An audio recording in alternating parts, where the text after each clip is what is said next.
So we develop something that the market wants, the customer wants, not just because the marketing team is telling us, guys, go this way. Everybody's going to, now we see in China, the robots are running, they're competing, they are just because I want to be want to be the best, and without even thinking, what shall I do with that one first, right? So we start with, okay, what is the market asking now?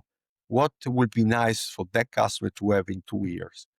And then we see different customers, different area, different region. We talk to between the teams and we say, okay, this is possible to develop. This is not possible. This is missing technology. This we have to wait here. This we can incorporate this one. And that's all this kind of discussion. And going back to the CEO point, I mean, this year our CEO is one of the founder, but he's also a person who has been developing for the company products that the company sells. So that's a person. It doesn't want just to say, okay, it's a cool idea, just develop it. No, cool idea, try it out. So he builds prototype. And then he gives to internal team, test it out. Do you think it's good? And then we bring to the board meeting. And he say, guys, or to the advisory board. And we say, guys, what do you think about this? Do you hear anything from market that be possible? And then we go and test it out with customers. And then once we see the feedback, wow, this is actually really good idea. Then we go back and we move from a prototype to the full production. Means develop a stable product and not just a prototype. And that's we do all this, back because again, as you know, as engineers, we have to go step by step. It's not like we create products and then the market say, well, who wants this? Maybe, I think why the business developer didn't realize the customer wants something different. And then you just waste time and money, which a big company can do. I mean, big company, they're investing a lot of money and most of the money will go into failures, into projects that don't bring any value. But it's enough one. It's the same with the pharma company. It's enough for you to do once, a medicine or a drug will cover the cost of so many failures within the company because I just tried. But that is kind of different kind of process because you try something, you have a target, which is a sick or illness to cure. And then you try to go towards that, try to experiment. There is no fundament. You try. And then, of course, there's a lot of time to fail.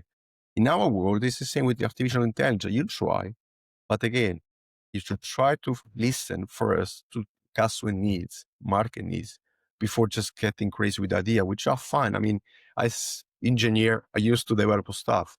You develop what you like. You feel like, oh, it's cool, it's nice, I did this one. But then this is completely different from what the customer needs. You have to make sure that whatever you do, nice or nice, happy or happy you are, is actually reflect what the market is or customer is looking for. Because at the end of the day, the customer is paying for your development. So you have to be aligned. And that's many companies that don't typically do. Right? Or what they do to run, they develop products, they claim them those products, and a big company they do because now there's a huge competition to offer end-to-end solution. And the company is an end-to-end solution. I miss this piece. Okay, acquire a company or to develop whatever I put in my, in my portfolio. And then you go with customer and the customer try that technology and it's not working. And they say, why it's not working? Simply because it's a company developing something which is out of their main focus, but they have to do because otherwise they're not competitive end-to-end to the market. One point. The other point, because they have to deliver. Because somebody on the top say, tomorrow is a delivery. You can just don't have time to develop more, deliver. And then if it doesn't work, we promise the customer it's an upgrade in 3 months and we keep on working. We don't lose the customer. That's the kind of situation where many companies do. And for me, I try to be always very honest with my customers. I say, guys, this is a possible, but it requires, this year. And by the way, even though I do deliver to you, it doesn't resolve your problem because your problem is resolvable by something we already have. That's maybe what the future. We work together on that. Don't worry. But I'm not saying, I give you generative AI for problems which generative AI is not needed. Why you want to burn money and do something and get also risk hallucination? Why iterate for that specific problem? You don't need it. So that is part of the consultants. We do regular customer, even though it is our interest. Sometimes I go to a customer and say, I like it. Idea's nice, it's cool. I can get a lot of renewal out of the idea, but I say, you don't need it. Just wait. So I go even against my interest because I want to make sure that the customer understands I'm not doing for him, even though I'm sacrificing my business, because I look at the long-term relationship.